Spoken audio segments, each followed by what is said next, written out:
como vai? Na videoaula de hoje vamos estudar sobre o mecanismo emocional do emagrecimento. Conceitos como o ganho secundário e o limiar emocional serão tratados. Vamos lá?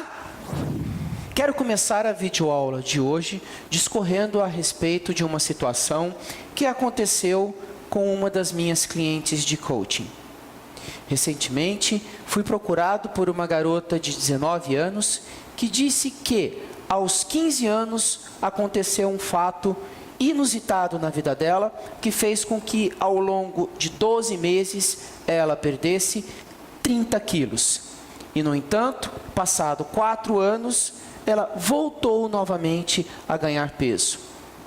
Vamos pegar essa história real e tentar entender como funciona o mecanismo emocional do emagrecimento.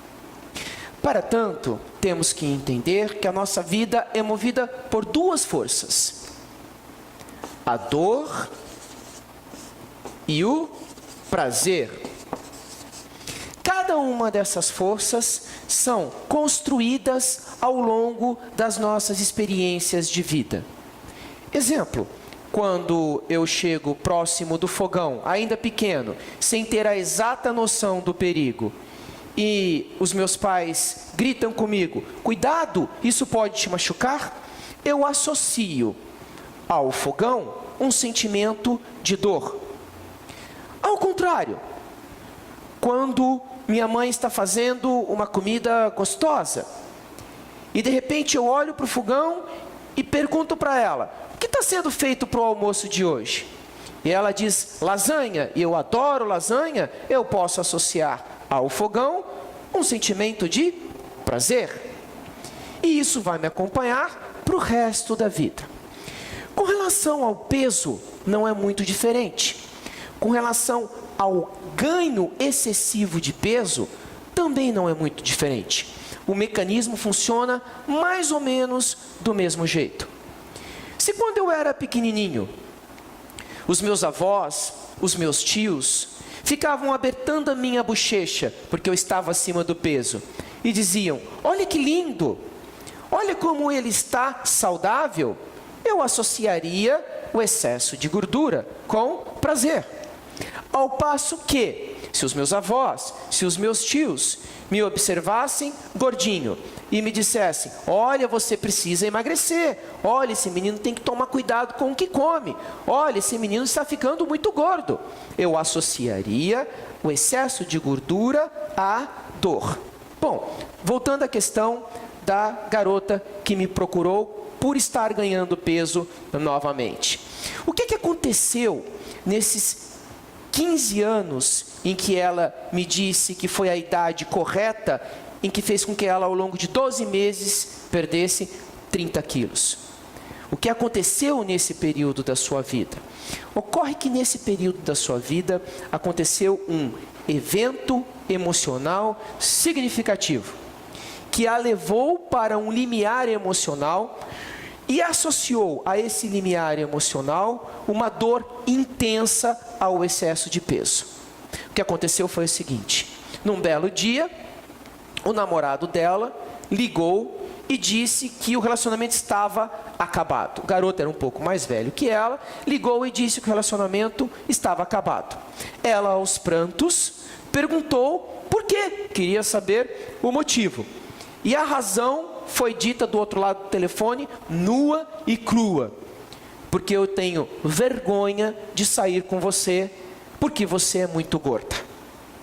Ora, até então, até os 15 anos de idade, essa menina havia se envolvido com uma série de dietas. Havia se envolvido várias vezes com diversas atividades físicas. No entanto, a associação, até antes desse evento emocional significativo acontecer, a associação que ela fazia com a comida era uma associação de prazer.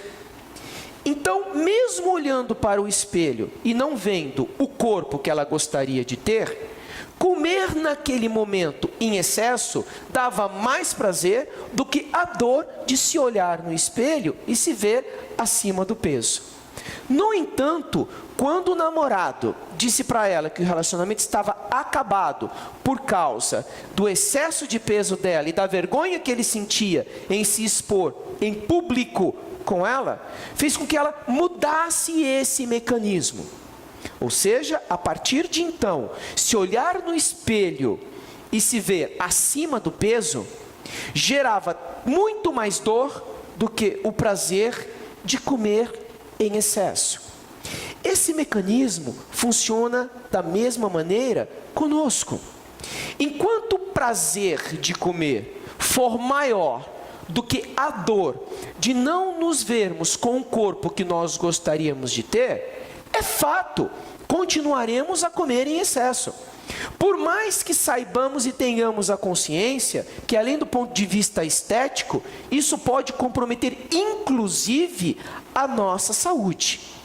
Agora, por que é que, mesmo sabendo, mesmo tendo consciência de que o excesso de peso pode ser prejudicial, ainda assim, nós continuamos nos alimentando com a mesma proporção? E nos afastando de uma dieta mais saudável e nos afastando de atividade física que pode nos proporcionar uma vida mais saudável. É fato, porque sentimos mais prazer do que dor. Agora eu pergunto para você, será que há a necessidade, assim como aconteceu com essa garota, de ocorrer um evento emocional significativo na nossa vida, a tal ponto que isso atinja o limiar emocional e nos traga tanta dor, mas tanta dor, que de uma hora para outra eu passo a reconsiderar essa relação que eu tenho com a comida? Vamos pensar sobre isso. Você consegue se ver dentro desse mecanismo de dor e prazer? Eu vou dar mais alguns exemplos. Uma família constituída por pai, mãe, um garoto de 10 anos e outro de 8 anos. A família toda estava reunida em um restaurante em uma época em que fumar ainda era permitido. Não havia lei antifumo em vigor. O pai fez o pedido da pizza e foi lançar mão de um cigarro. E o filho mais novo, de 8 anos, virou para ele e disse: "Poxa vida, pai, espera, a hora que nós sairmos do restaurante, você fuma." E o pai ironicamente respondeu para ele: "Fica tranquilo, esse é o último cigarro que eu vou fumar." Sabe qual foi a resposta do garoto? "Você não é homem de fumar o último cigarro." Bom, o pai olhou fixamente para o menino e pediu para ele dizer novamente aquilo. E o garoto respondeu: "Você não é homem de fumar o último cigarro." O que você imagina que aconteceu com o garoto? Ele apanhou? Levou alguns tapas dentro do próprio restaurante? Não. Ele mexeu com o limiar emocional do seu pai, que fumava desde os 14 anos e que à época devia estar com aproximadamente 38 anos. Esse evento emocional significativo mexeu de tal forma com esse pai, que a partir desse momento, ele disse para o seu filho: "Pega um maço de cigarro, vá até o banheiro, jogue fora, que a partir de hoje, você não me verá mais com um cigarro na boca." O garoto pegou, fez o que o pai pediu e, até hoje, passados-se mais de 25 anos, o pai não voltou a colocar um cigarro na boca. É o mesmo exemplo que eu dei da cliente que me procurou, porque aos 15 anos de idade, ela acabou passando por um evento emocional significativo. Certo, mas recentemente, aos 19 anos, ela me procurou novamente para desenvolver um trabalho de coaching com ela, porque ela estava voltando a ganhar peso, algo que não acontecia há 4 anos. Por que será que isso está ocorrendo?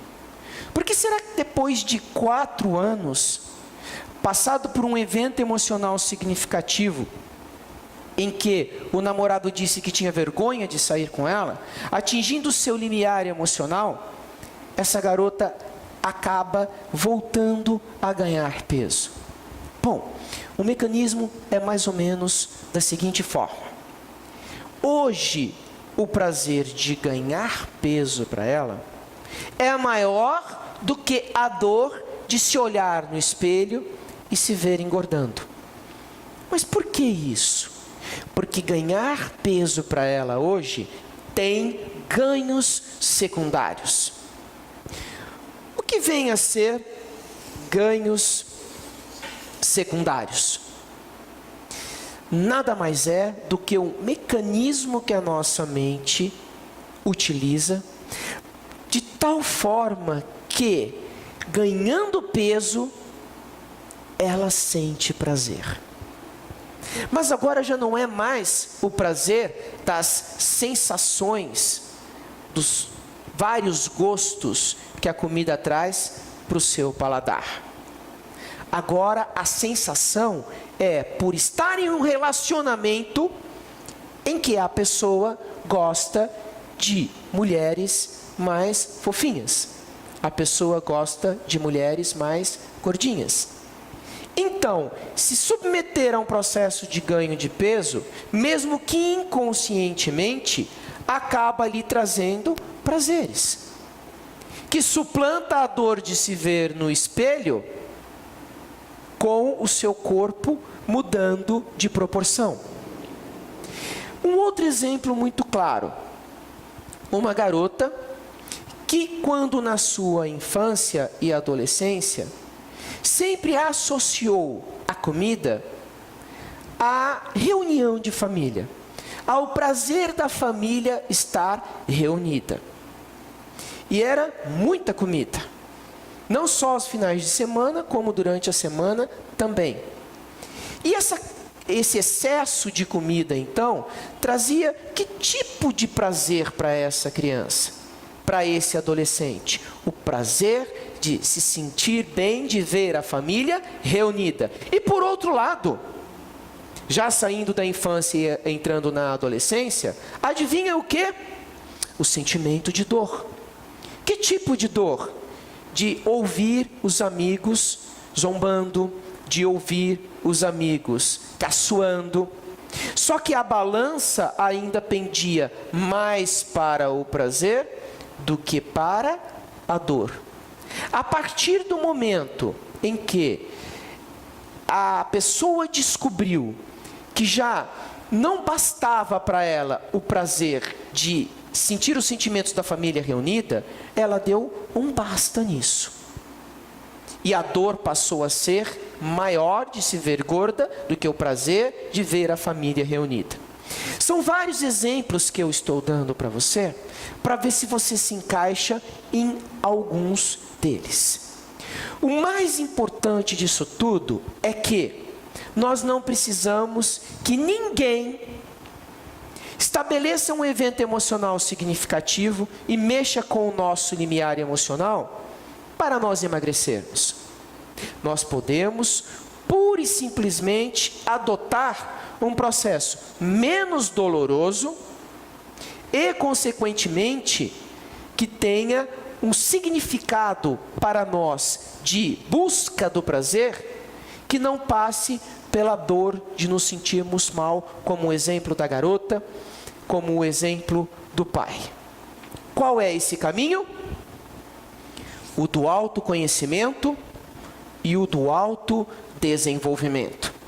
Ora, se eu consigo entender qual é o mecanismo que está por trás do ganho de peso, eu mesmo, por livre e espontânea vontade, posso criar circunstâncias na minha vida que me levem a adotar uma atitude diferente.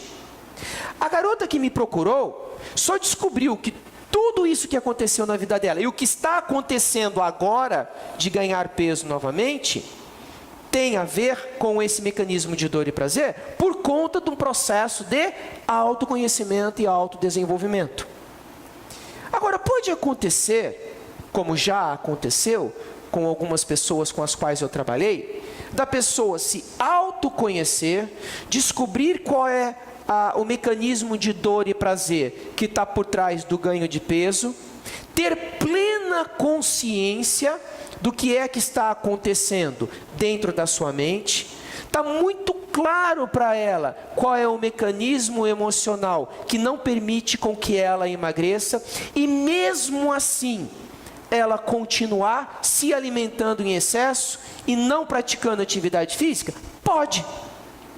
Por quê? Pelo simples fato dela assumir que comer é muito bom. É muito melhor do que praticar atividade física. De que comer é muito bom. É muito melhor do que se preocupar em caber numa calça com um número menor. Qual é a diferença, então, dessa pessoa que continua comendo em excesso, com o autoconhecimento, de uma outra pessoa que não detém o conhecimento de qual mecanismo que está se processando dentro da mente dela? A diferença é significativa. De tal forma que essa pessoa, a todo momento, terá, aquela que o autoconhecimento foi construído, terá a todo momento dentro da sua mente um sininho batendo, dizendo assim: olha, você sabe o porquê é que você está fazendo isso. Diferentemente daquela outra que come e de repente vai no banheiro e provoca o vômito. E chora, e sofre, porque ela não entende o que está acontecendo. Percebe? Agora, esse é um momento importante da videoaula. Você conseguiu se ver nos exemplos que eu acabei de dar? O que está pesando na balança nesse exato momento para você? É a dor de se ver fora do peso ou o prazer de desfrutar da comida? Qual é o ganho secundário que você está tendo por trás de toda essa situação que está acontecendo na sua vida? Pense nisso.